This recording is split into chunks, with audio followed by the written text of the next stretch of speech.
इस वीडियो में हम समझ लेंगे पहले कि एब्स्ट्रैक्ट अलजेब्रा के क्या सिलेबस है, उनमें कौन कौन से टॉपिक्स जो हैं वो हमें पढ़ने होंगे। तो चलिए वीडियो को शुरू करते हैं। जैसा कि मैंने कुछ लिख रखा है कि प्रीक्वेस्टिक्स माने कि कुछ ऐसे बेसिक चीज़ें हैं जिन्हें हमें जानना पड़ेगा पहले। जब हम यूनिट को शुरू करें उससे पहले हमें कुछ चीज़ें जाननी होंगी।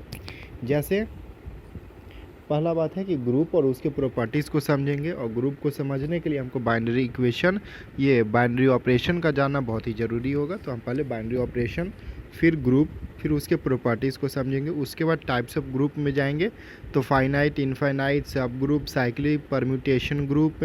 फिर परम्यूटेशन ग्रुप में भी उसके कुछ प्रॉपर्टीज़ होते हैं तो उस प्रॉपर्टीज़ को समझेंगे। उसके बाद फिर जितने भी मतलब यूजी के जो सिलेबस में कवर करना था उस चीज़ को हमको पहले देखना पड़ेगा कि फिर हम रिंग्स को समझेंगे, इंटीग्रल डोमेन्स को समझेंगे, फिर हम लोग रिंग्स की कैरेक्टरिस्टिक्स, उसके प्रॉपर्टीज़ को समझेंगे। इन सब चीज़ों को पहले समझने के बाद हम आएंगे अपने मेन यूनिट चैप्टर्स में आएंगे, जिसमें हम पहले ग्रुप में जब बात करेंगे तो कुछ ग्रुप के हायर लेवल्स की बात होगी, जिसमें हम लोग homomorphism, group actions, Sylow theorems, normal, subnormal series, composition series of a group, फिर Jordan Holder theorem, solvable groups, और इस तरह के कई जो है हम लोग को इसमें बहुत से थ्योरम्स को पढ़ने होंगे।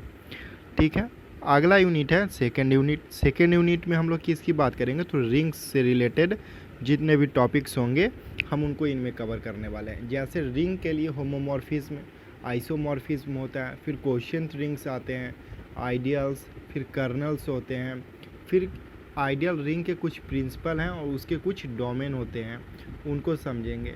फिर एक आता है यूक्लिडियन डोमेन, उसको हमको समझना होगा। यूनिट 3 में आते हैं तो यूनिट 3 में क्या है कि कुछ अलजेब्रा से रिलेटेड चीज़ें हैं, जैसे कि कुछ एक्सटेंशन फील्ड्स हैं, उसमें अलजेब्रिक ट्रांसीडेंटल एक्सटेंशन, तो बहुत सारे एक्सप्रेशन है और उसके एक्सटेंशन है, मतलब कि एक सीरीज़ की तरह जो है ये बढ़ता है। तो इन सब चीज़ों को समझने के बाद पॉलिनोमियल होते हैं, इसमें सेपरेबल, इनसेपरेबल एक्सटेंशन होगा, नॉर्मल, कंस्ट्रक्टिव, रियल नंबर्स, इन सब चीज़ों जो है यूनिट 3 में है। यूनिट 4 में बात करते हो तो साइक्लिक मॉड्यूलोस से। ठीक है, इस चीज़ में क्या है कि मॉड्यूल्स के बारे में पढ़ना होगा कि साइक्लिक मॉड्यूल कैसा, सिंपल मॉड्यूल्स, फिर सेमी सिंपल मॉड्यूल्स होता है। फिर इसमें एक आता है अशकर लेमा, ठीक है, एक थ्योरम है, इसको समझेंगे।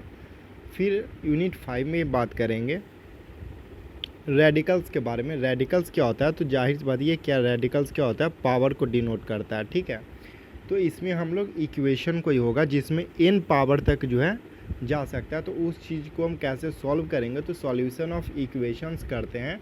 इक्वेशन होगा रेडिकल्स के फॉर्म में, मतलब n पावर इस तरह के कोई पावर में एक इक्वेशन होगा और उसके हम लोग सॉल्यूशन को किस तरह से निकालें, तो इस रेडिकल्स में हमको उसको पढ़ना होगा। फिर insolvability of equations of degree 5 degree का इक्वेशन होगा, उसको सॉल्व करना होगा। ये जो है हमारे एब्स्ट्रैक्ट अलजेब्रा के चैप्टर में ये सारे जो है सब टॉपिक्स हैं जिन्हें हमें कवर करना पड़ेगा। और जैसा कि मैंने बता दिया कि हमारा कुल 5 टॉपिक्स हैं, 5 यूनिट्स हैं, जिसमें बहुत से सब टॉपिक्स हैं। तो हम लोग एक दिन में 2 लेक्चर कवर करते हुए चलेंगे और करीब ये 50 लेक्चर के करीब जो है अप्रॉक्स 50 लेक्चर में हम लोग का ये जो है लीनियर एब्स्ट्रैक्ट अलजेब्रा ख़त्म होगा। तो मिलते हैं अगले लेक्चर के साथ। तब तक के लिए चैनल को लाइक, सब्सक्राइब और अपने दोस्तों के साथ शेयर ज़रूर कर दें।